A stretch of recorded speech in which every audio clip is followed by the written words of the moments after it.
Evening, family and friends of Love Scriptures. Welcome to the first calendar day of Black History Month 3.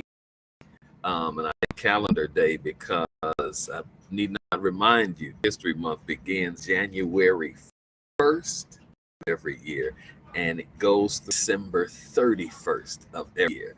Every day, every week, every month of the year is Black History, African American History Month. To have you with me tonight, apologize for last week, some technical stuff.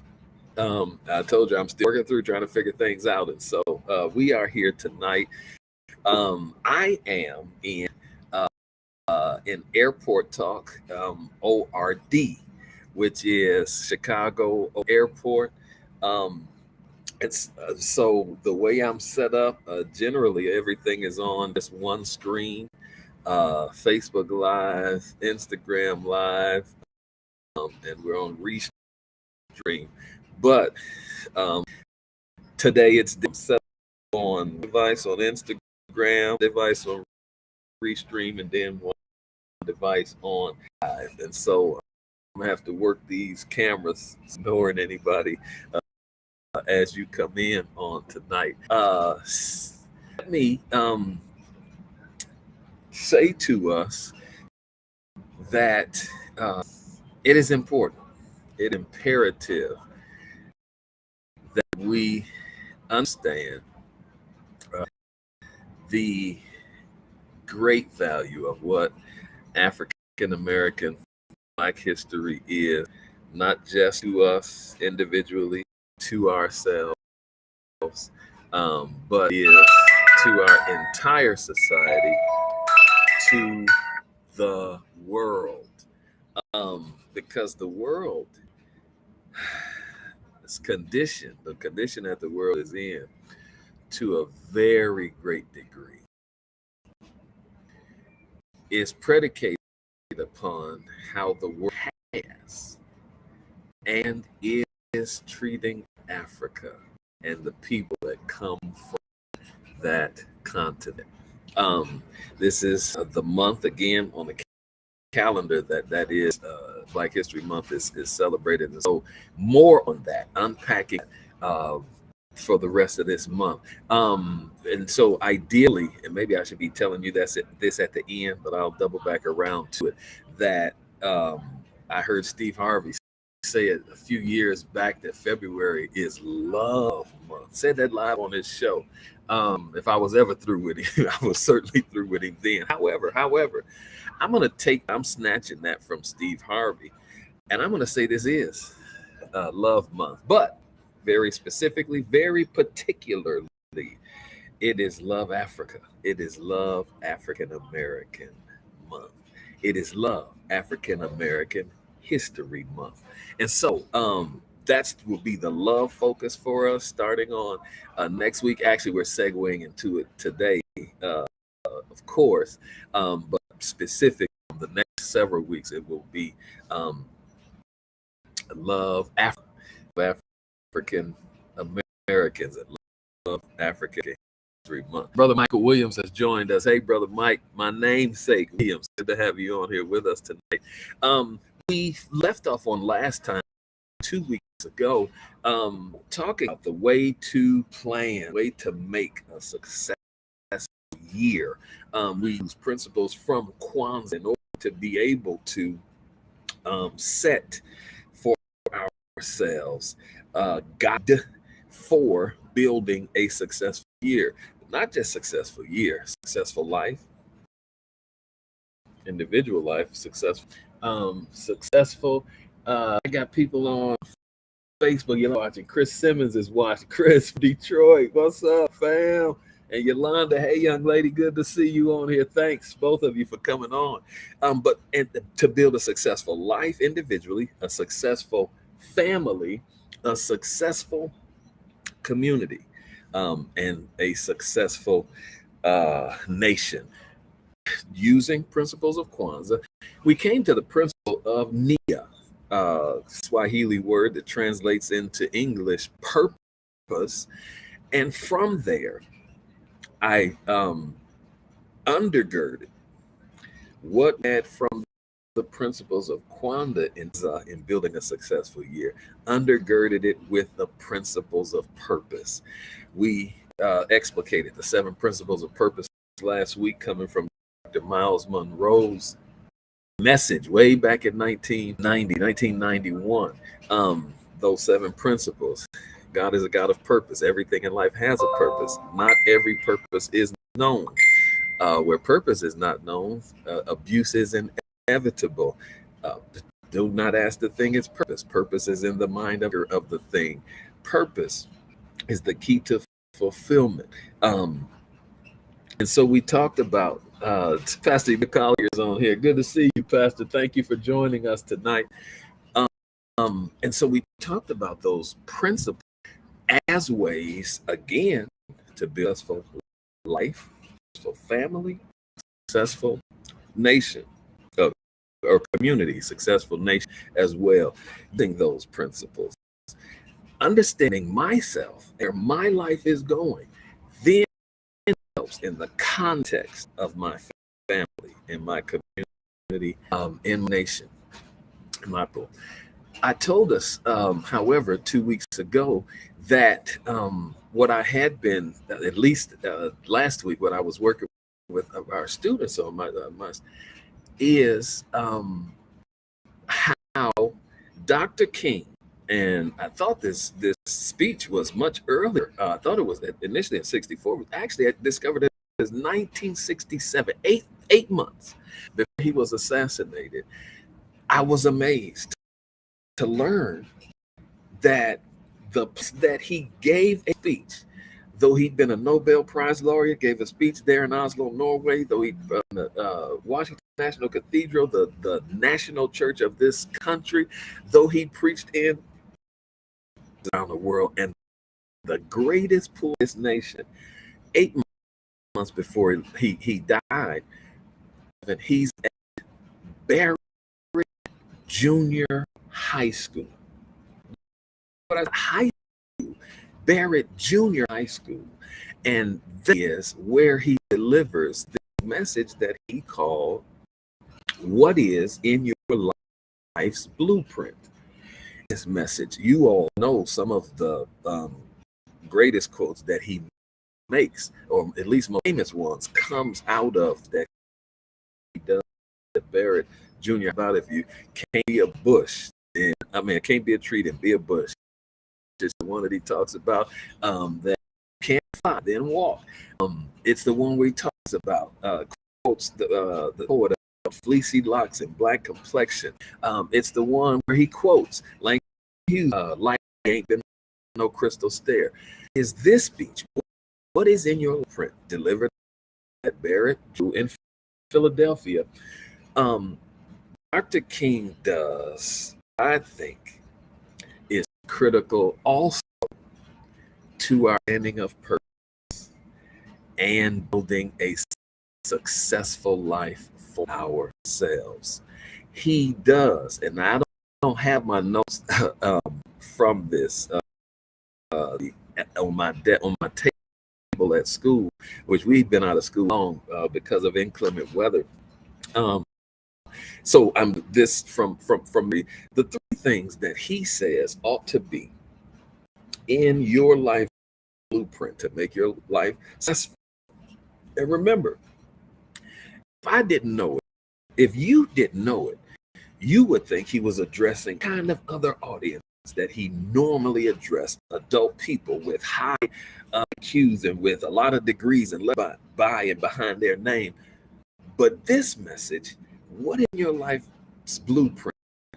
Junior high school students, Barrett Junior High, Philadelphia. He says the first thing that you ought to have in your life's blueprint is a deep belief in your worth, in your value, and I love the way he does what Baptist preachers always do, make up the words, and in your somebodyness, a deep belief, your value, a deep belief in your worth, a deep belief in somebody.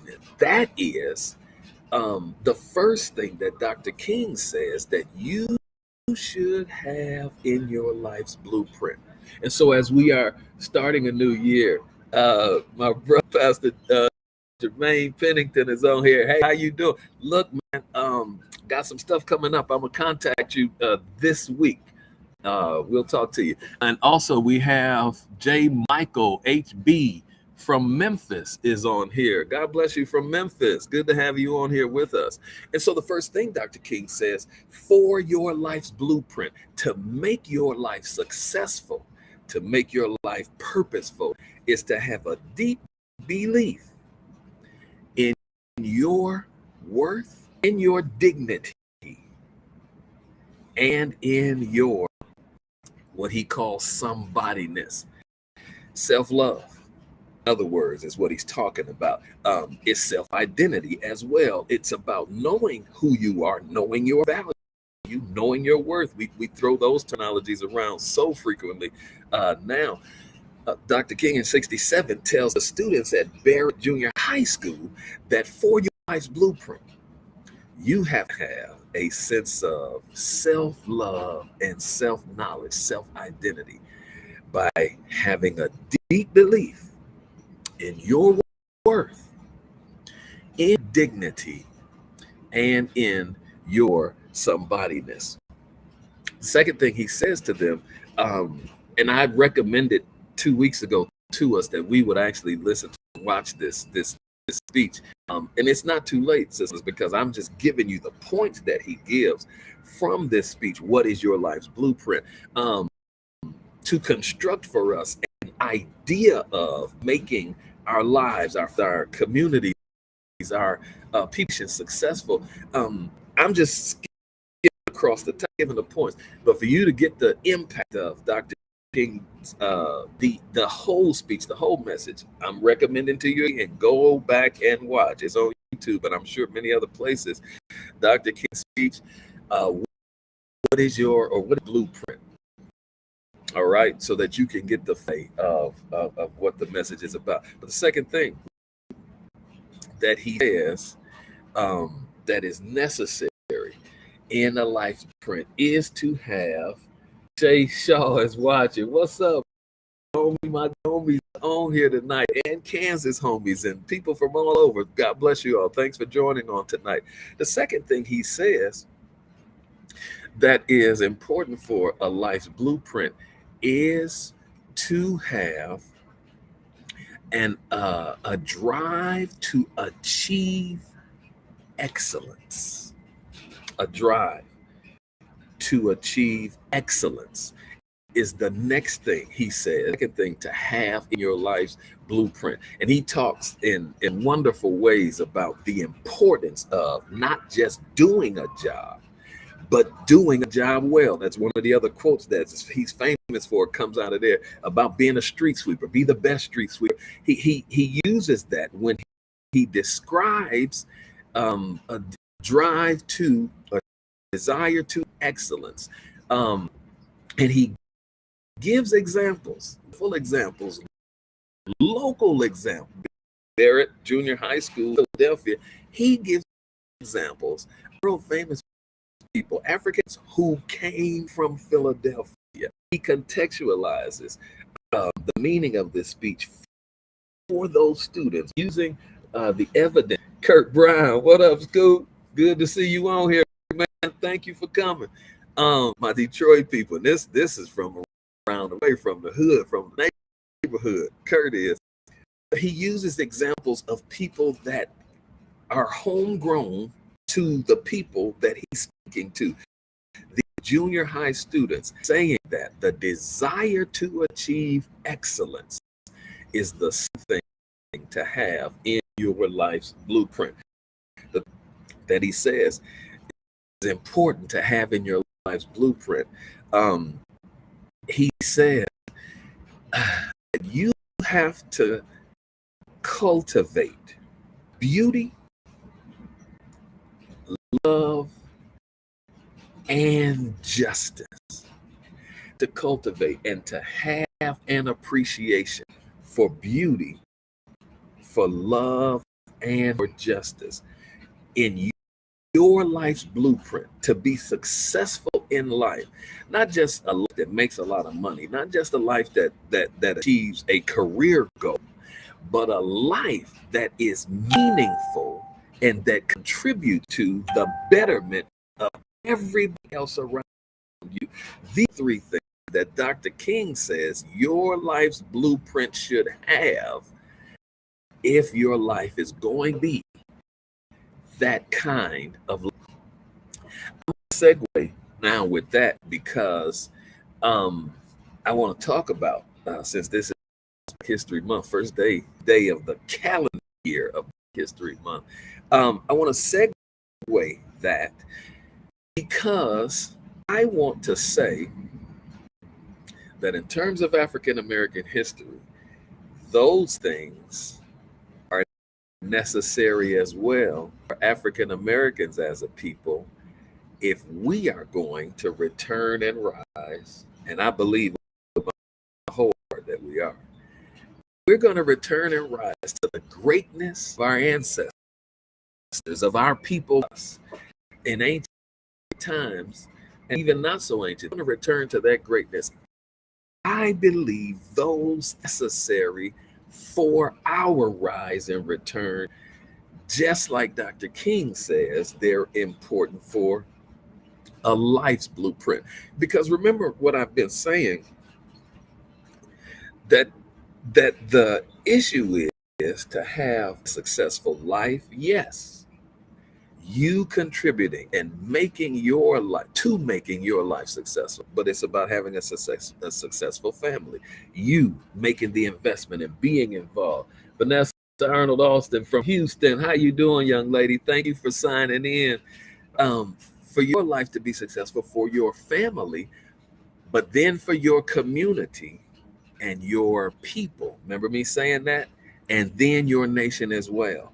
And so the outlook that we have had for so long about my own personal success, me and mine, as long as we find I got mine, you get yours, that idea that I'm going to get all I can and then can all I get, that's not the way to have a successful life that is meaningful to people around you. Baby Bing from Canada. Hey, sweetheart, how you doing? Lovely pictures you posted this week.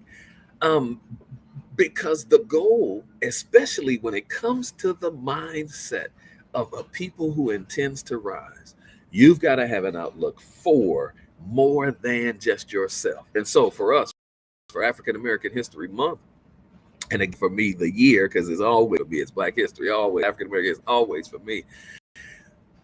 But in considering the future of our people, from looking at the past, it's got to be a look that incorporates, that is inclusive of, that understands and cares and is concerned about others as well. Tasha Green has signed in. Hey, Sister Green, so good to have you on here. Welcome. It's some Instagram people that are on here too, but this type is so small I cannot see the names. But hey, everybody on Instagram, so glad to have you with us. One of the ways I sisters and brothers, that we then are to understand or to get a sense, those things that Dr. King said, this value, deep belief in our and our somebodyness, drive to achieve excellence, and the cultivation for Gina. Hey Gina, how you doing? Also J. Michael and okay, Dave, J. Michael, not Michael. I'm sorry.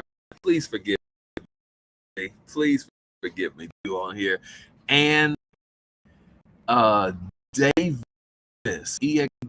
Davis is also so good to have you. Thank you so much for coming. One of the ways that happens to have a sense of purpose, to have a sense of belief and belonging in ourselves, very, very, very simple, very pedestrian way to begin kind of thinking is in what I said in my opening, which is today, Sister Tuffy, how you doing? Good to have you on here from South Haven, Kansas, Augusta Springs, Kansas. But it's to understand with a greater clarity. The brothers in the conscious community would say to overstand. But with a greater clarity that 1 month cannot capture, cannot hold or contain all of what there is in terms of the value, in terms of the vastness of what Black or African American history is. And so I got a vivid example to be able to show you what I'm talking about. Brother Thomas Kirk, how you doing? Sister Dorothy Gray, good evening. Sister Monique Carpenter, hey everybody, how y'all doing? Thanks for coming. So what am I talking about when I say this idea that February alone cannot capture and cannot encapsulate, cannot contain all of what? I've got it right here on my shirt. Listen what it says. Look at what it says. I'm Black month. Justice January, or Just Us January, Fearless February, Melanin March, Afro April, Mahogany May, Jet June, Jubilant July. I'm gonna turn around too so y'all can see it over there too. Ancestral August, Sable September, Onyx October, Nubian November, and Dark December. Every month of the year is when we as African American people and other people too need to be in contact with and understanding the great impact and importance that African American people, Tiffany King is on here from Phoenix, that African American people, the importance they have to this world because of what we have been historically and even especially right this month. As I've said before, what I want to do for the rest of the month of February, I want to talk about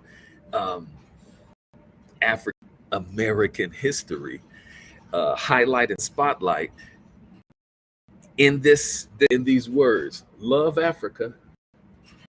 Thank you, thank you. Loves the shirt. Hey, Tiffany. To highlight love for Africa, love in the scriptures is the show. I want to talk about Africa. I want to talk about love African Americans. I want to love African American history. That's going to be the next 3 weeks this month. Move through calendar of Black History Month. Of course, y'all know all. I'm always talking about us and our contribution and everything like that, but this is a special in particular highlight. Hey, God, Mommy, Crystal J is on here, and Shanae Porter. Hey, everybody, so glad that you all joined in. Thank you. That's what we're going to be focused on. I said it earlier. Steve Harvey some years ago called this the month of love. He on his show, he didn't talk about it, Black History Month. Didn't even make any reference to it at all. Month of love was through with him. I saw him do that, but I'm taking what Steve Harvey did. This was years ago. He did it 5-6 years ago, somewhere in that line, a little longer. But I'm taking that, and I am refitting and reframing Black History as Love Month, but not for Valentine's. If you got them, God bless you. I hope you do. I got 13 days to get me one. If you got them, all right. And if that's what you celebrate, one day, I'm the month of love Africa, to love African Americans, African American people, and to Black African American history. And so I would like thought partners, conversation partners, if there are specific or areas of Black history or anything about our greatness, history, a 10,000 year history of greatness for any people were doing things on the planet. If to talk about the kind of monarchs, rulers that we have been, the kind of inventors, which you would probably be astounded to realize or astonished what things are so commonplace and basic to what about that was designed, that was created by Africans, all right, that literally created on the continent of Africa. And so if there are anything, or if there are things that you all have, Sister Vicki Johnson Williams here, Sister Valencia Ed, hey, Dr. Edner, God bless you.